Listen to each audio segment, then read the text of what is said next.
Great day, everyone. Welcome back to another edition of Balanced Bytes.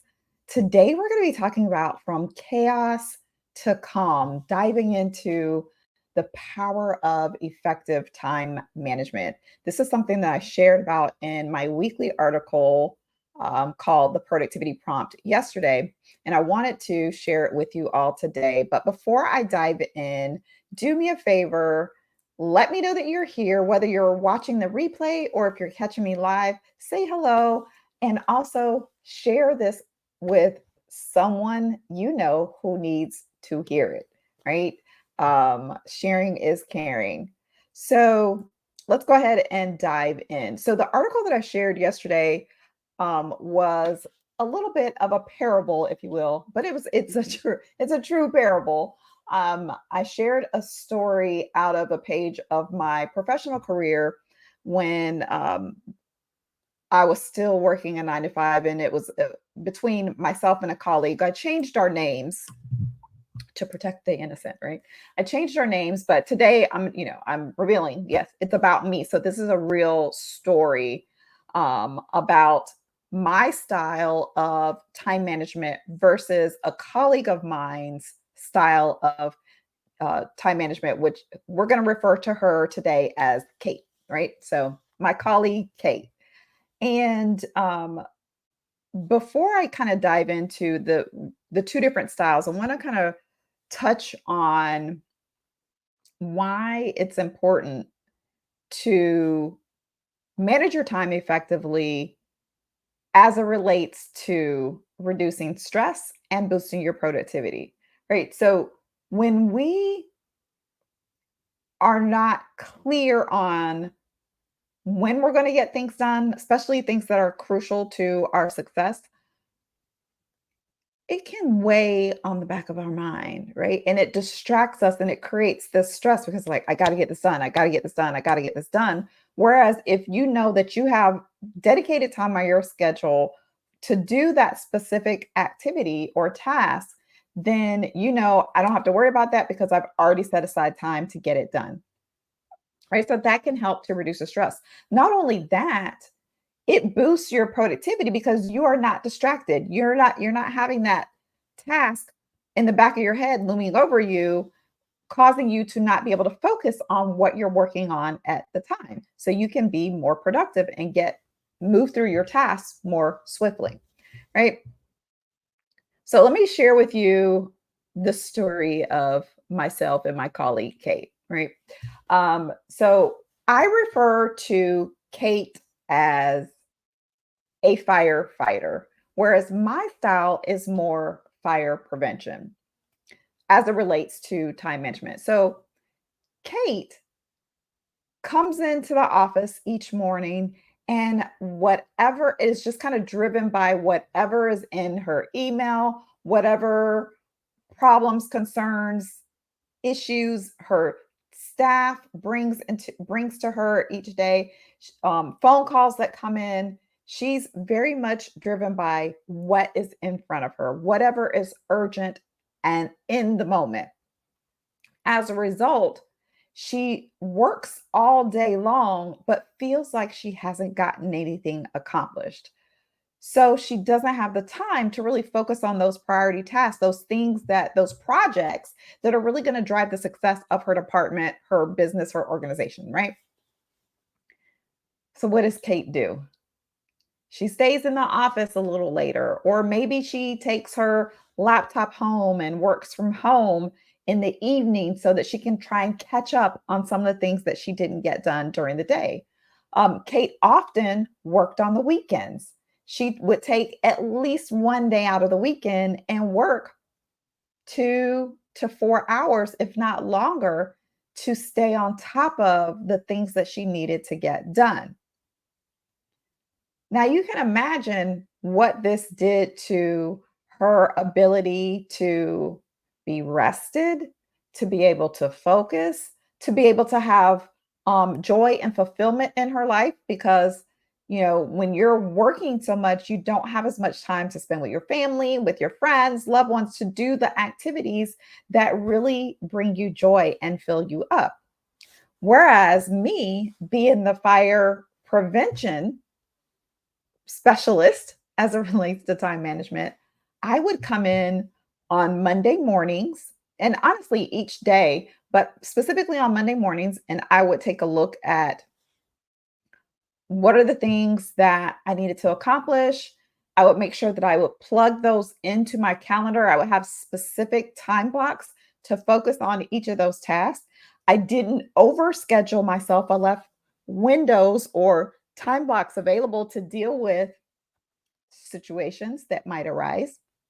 So I wasn't overscheduled. If a meeting ran long or something came up, I didn't have to worry about being thrown off track because I had buffer time in my schedule to be able to deal with that. Also, when emergent situations arose, I would first deal with the situation and then do an assessment, do an evaluation of what went wrong here. Is there anything that I can put in place as a process, as a system, in order to avoid that same matter, that same issue coming up at a later time? So by me taking the time to plan my week in advance and then on a day-to-day basis, I would also kind of jot down, and I've talked about this before, I would get a little three by three sticky note and write down my most important things for the day to do. No more than three, right? And those were the things that I focused on. Now, of course, things would happen from time to time to pull me away from those things. However, because I scheduled things out and I knew when things needed, I had time available and I had that buffer time, I was able to make shifts, make pivots to be able to accomplish the things that I needed to do. Therefore, I didn't have to take work home in the evenings. Of course, during busy seasons, there were times when I did have to work more, but on a regular basis, when I left the office at the end of the day, I left the office. Work was left at work. I didn't have to come in on the weekends to catch up on things because I was very intentional with my time throughout the week, right? So, no stress, no overwhelm, and absolutely no chaos and burnout, right? So, I want to share with you, as I always do, some really actionable tips to help you reduce stress through effective time management. And I'm sure you can guess what the number one tip is, and that is to plan your week, right? So, planning out your week in advance, prioritizing your time, prioritizing your tasks is going to help you to reduce that stress.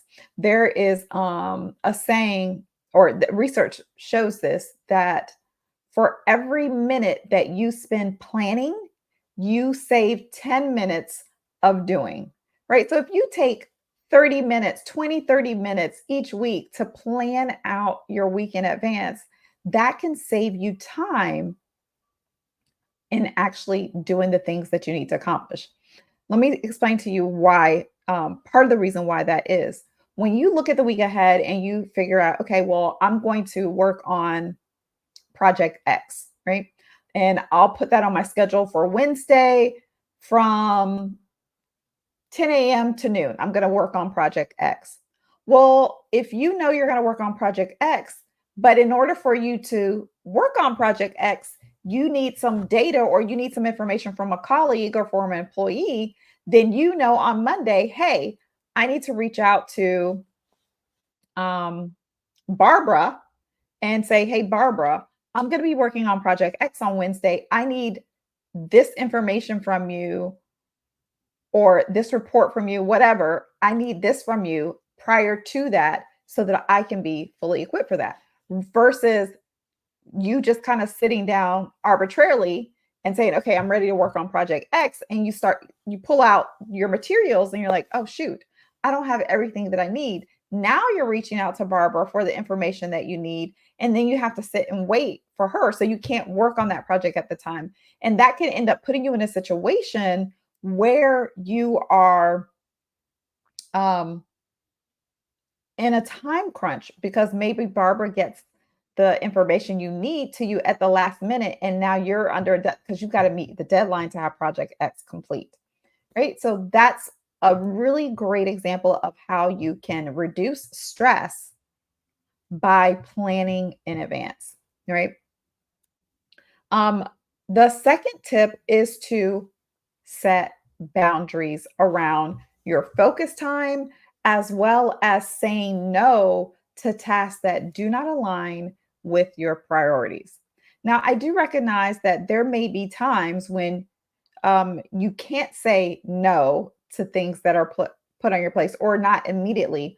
But what you can do is, especially if you are in a position, this is a superior, this is a one of your managers or supervisors coming to you with a task, then you can say to them, "Hey, I have XYZ as priorities. These are the deadlines for this is what's already on my plate. In order for me to take on this new task that you've asked me to do, which one of these things can go by the wayside, right? Or which can we delegate one of these tasks to someone else, right? So you're not coming out and just saying, no, I'm not going to do that and being insubordinate, but you are sharing the reality of what is on your plate and what your capacity is and asking for guidance and direction as to what can be pushed off for a little bit longer.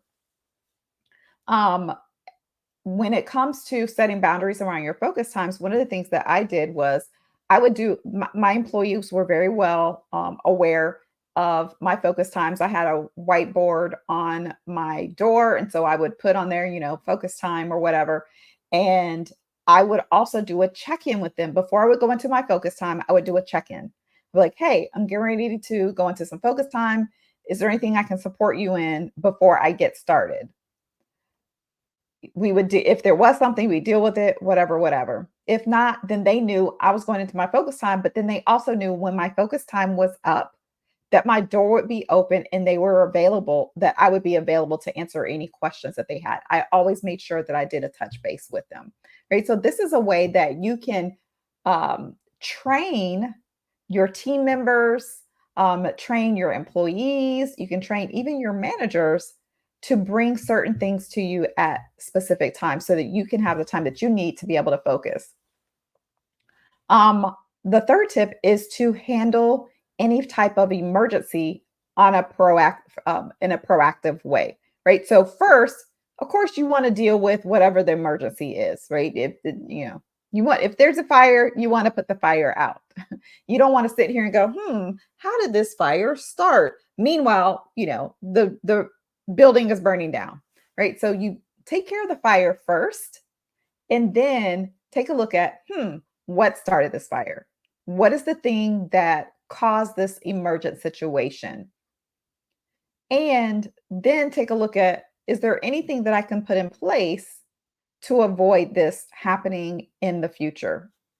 So maybe you have a situation where, I don't know, someone calls out, right? They call out at the last minute and they notified their immediate supervisor, but maybe they see they have appointments on their schedule for the day and they notify their supervisor, but they didn't notify the scheduler that they were going to be out.